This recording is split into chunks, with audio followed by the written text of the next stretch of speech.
So, ich habe gleich schon mal gut ein paar schlechte Nachrichten mitgebracht, gleich am Anfang. Geht's euch gut? Geht's euch gut?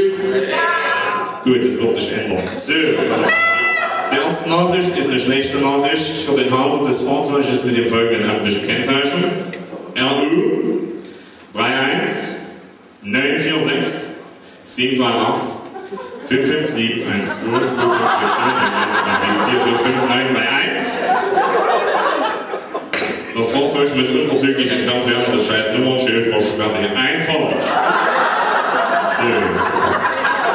Ja, jetzt wisst ihr es auch, ich bin nicht alleine hier. Meine Kollegin Uschi steht draußen vor der Tür. Uschi war früher Leistungssportholen. Kugelstoßen, Hammerwerfen, alles was so angefallen ist. Ich sage Ihnen eins, wenn Sie die Oberarme von Uschi sehen.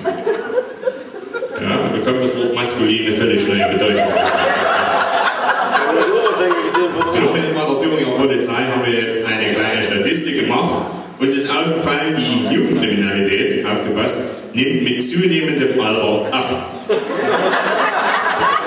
Eine unglaubliche Feststellung, ja?